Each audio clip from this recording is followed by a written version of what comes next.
Hey guys, Nuka here. In this video, I just want to kind of quickly outline what you can do to prepare yourself for any type of upcoming hurricane. You know, of course, with the recent hurricane going on right now with Hurricane Matthew, a lot of people weren't sure if they wanted to actually bug out and go somewhere or if they wanted to bunker down and stay in their house. And so basically in a situation like that, if you're not really in tune with the news and what's going on, usually you'll get about a 48 to 72 hour notice that a hurricane could be imminent or approaching your area. If that is the case, you do have those two key choices as a person. You can either A, bunker down, or you can B, bug out. Whatever choice you make, of course, is going to be up to you, and you need to stay flexible for what you think will be the best for your family. So in this video, I'm just going to kind of outline 10 things that I recommend you take with you if you decide you need to bug out. I might make another video for bugging in or for bunkering down, but for right now, this is just for bugging out. So of course, as you can see, number one of the top 10 things you should have is a map. And of course, this isn't just a map of the United States. That's not going to be very helpful to you. This is just an example.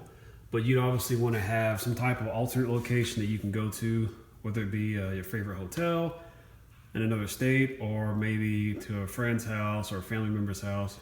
You need to print this map out. Do not rely on technology with cell phone and towers and all that to give you the type of information you need. Because when you're leaving the area you're going to, you don't know how much damage has already been done or how much use those cell phone towers are taking in. And so you need to make sure you have some type of surefire backup plan to know how to leave the area you're going to and get where you need to go. So without a doubt, make sure you print yourself off a map. And it wouldn't hurt to test out the location, the route itself, or to get an alternate map as well. The next thing I'd recommend to you would be good old hard, cold cash. That's right, money.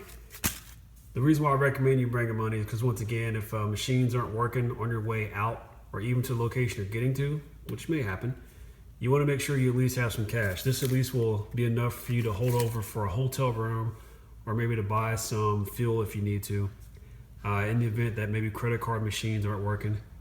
And of course, I don't know of anyone who really accepts checks anymore nowadays. So cash is king.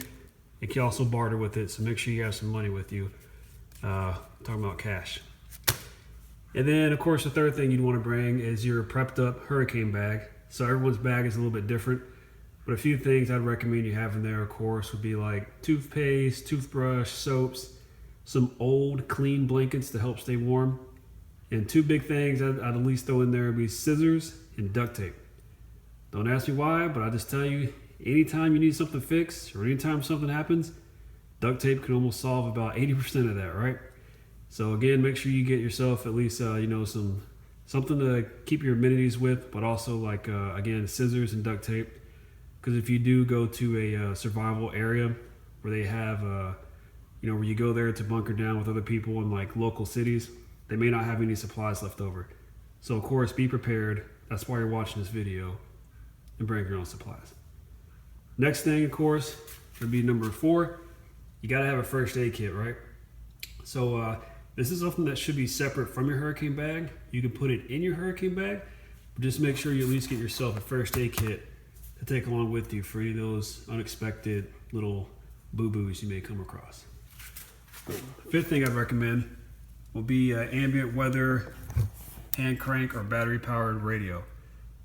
Now the important thing to this is that you need to make sure that it's a NOAA capable radio, which is basically what you're gonna listen to whenever you're having these hard times of bad weather and you can't really get a radio broadcast. The NOAA radio is going to be your go-to answer. So again, this is a fairly decent radio. I made a review on this already. I'll put a link in the description so you guys can check that out. But make sure you get yourself some type of solar powered, hand crank, battery powered, NOAA capable weather radio as well.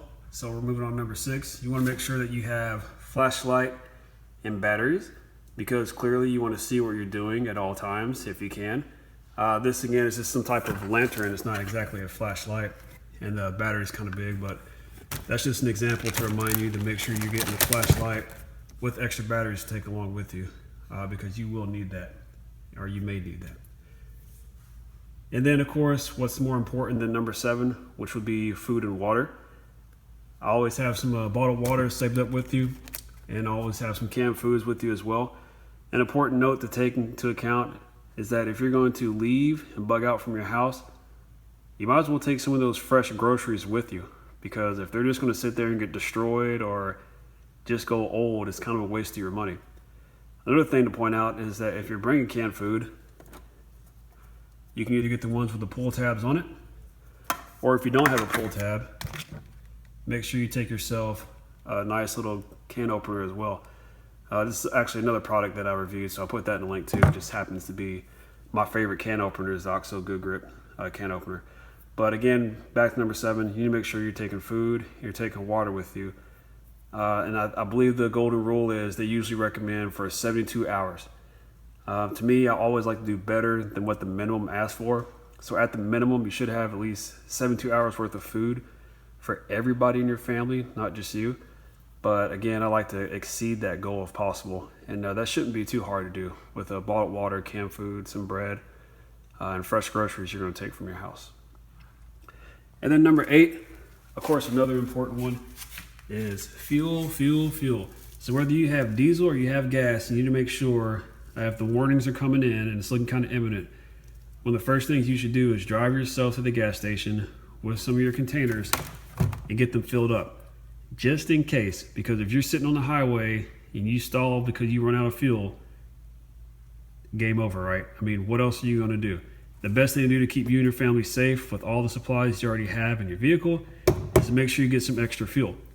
They also make bigger containers than what you see here, but this should hopefully be enough for what you need. If not, you can always look online. They got big ones for like boats or for diesel trucks, whatever's going to fit for your needs. But at the very least, make sure you get some extra fuel after you've already filled up your vehicle to the max capable that's possible. And then number 9, you see a pair of shoes here, but this is just a reminder to let you know that you should pack clean clothes for everybody. And you, of course, want to bring extra underwear, extra shirts, extra socks, and I'd recommend at least 2 pairs of shoes. Just something you may not think about. If it starts flooding, getting real bad and wet, you don't want you or your family members being like wet shoes the whole time and wet socks. So, just kind of making sure you have some extra clothes to take with you, and so that you're prepared to go when the time comes. And then number 10, while a lot of people will bring their electronics, cell phones, laptops and all that, if for whatever reason battery power is not working for you, you start to get a little bored, make sure you bring you something that you can actually read. All right, so some books, maybe a game board or board games, and of course a pack of cards with you as well. Something you can do off the grid in case you need to have a little entertainment around. It's very important, just like with any other situation, if you're kind of left out of your house, things may not be the same, things will get boring.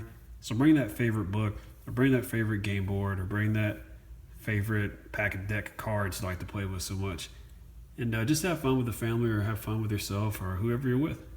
So basically, guys, that's all I just want to do. Again, just make a real quick video to make sure you guys are staying prepared as much as possible. And just remember, when you prepare, you are preparing for the future. So just being sure that you're taking care of yourself, taking care of your family members, and just keep that one step ahead of any type of disaster that may occur. This may not be applicable to everybody, but in the way it is, because even though this is related to hurricanes, it can be for just about any quick natural disaster situation that you can come across. So again, guys, I hope you learned something from this video. Of course, like, comment, subscribe. And as always, I will see you soon. Later.